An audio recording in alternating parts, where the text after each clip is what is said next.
Boundaries. Mungkin kita udah sering dengar kata-kata boundaries, tapi apa sih artinya dan gimana cara mempraktekannya dalam kehidupan sehari-hari? Kalau kita nggak punya batasan, seterkuras apa energi kita? Makanya penting banget untuk mulai sadar dan set boundaries yang sehat. Ini 5 langkah sederhana yang bisa kamu coba. Hi there, welcome to Conversations with JC. Hari ini aku mau ngomongin tentang satu topik yang sangat krusial dalam menjaga kesehatan mental dan emosional kita. Boundaries.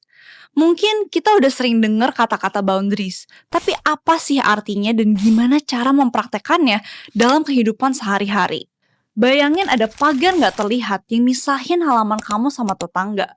Batasan itu ibarat garis yang kamu tarik antara kamu dan orang lain. Dan ketika tiba-tiba ada yang nyelonong ke area kamu, itu tandanya batasan kamu sudah dilewatin. Contoh boundaries yang sehat, kamu berani bilang enggak ketika kamu dikasih project yang mengharuskan kamu lembur setiap hari sampai mengganggu kehidupan pribadi.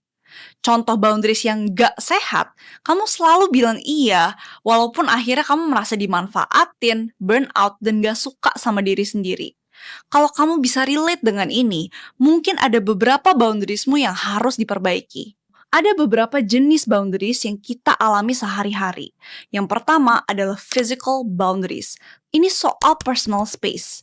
Misalnya, kamu nyaman atau enggak ketika orang nyentuh kamu, peluk kamu. Dan ini juga berlaku untuk anak-anak. So if you're a parent, jangan pernah maksa anak kamu buat meluk orang dewasa ketika mereka nggak mau. Yang kedua adalah emotional and mental boundaries.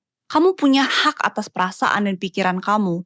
Contoh, kalau kamu gak nyaman ngomongin sesuatu, kamu boleh loh bilang, aku gak nyaman ngomongin ini sekarang.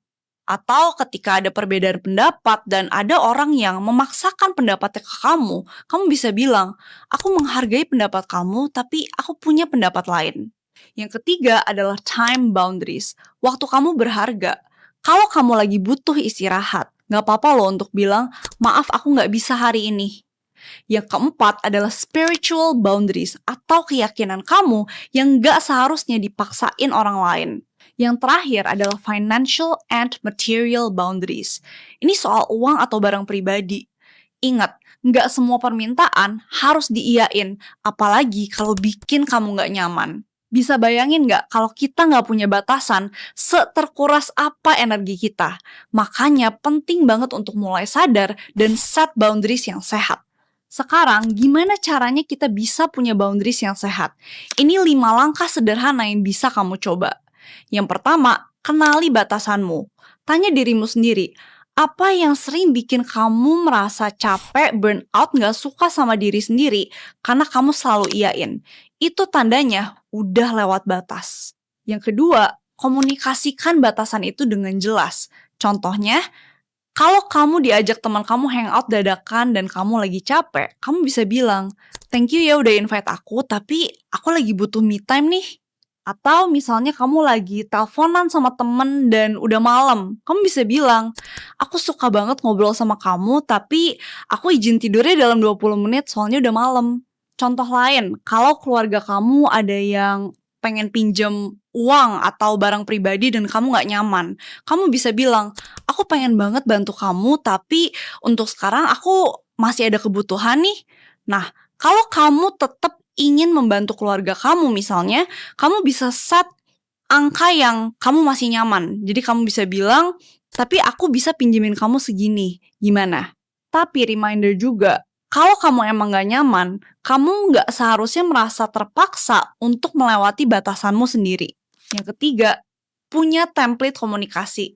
Pasti ada aja permintaan dadakan yang kamu gak antisipasi. Daripada asal bilang iya, biasakan bilang, coba aku pikirin dulu ya, nanti aku update lagi.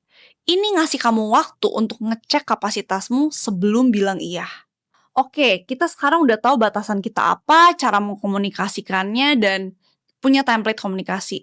Yang keempat, hindari over-explaining. Kebiasaan kita tuh harus jelasin panjang lebar, terus minta maaf terus-terusan.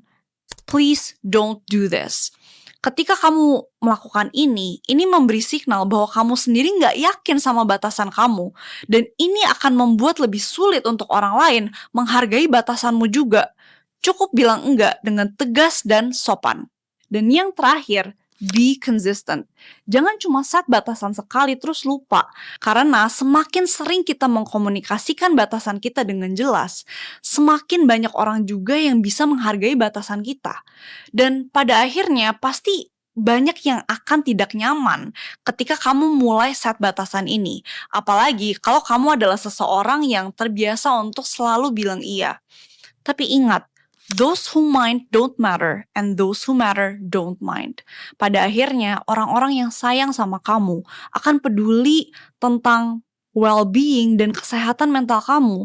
Mereka juga nggak mau kamu harus melewati batasan sendiri untuk bisa membangun koneksi dengan mereka. Batasan itu bukan soal jaga jarak, tapi soal menghargai orang lain tanpa ngelupain diri sendiri. Jadi boundaries itu bukan tanda egois. Justru ini akan bikin hubungan kamu dan orang lain makin sehat dan fulfilling. Karena kamu menghargai orang lain dan juga diri sendiri. Dari sini hubungan kamu malah akan lebih dalam.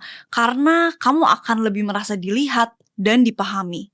Semoga setelah dengerin episode ini, kalian jadi lebih paham tentang pentingnya boundaries dan bisa langsung dipraktekkan. Thanks for tuning in, dan kalau kamu suka obrolan deep talk kayak gini, please support me by liking, commenting, and subscribing to my channel. Until next time, and let's keep growing in love.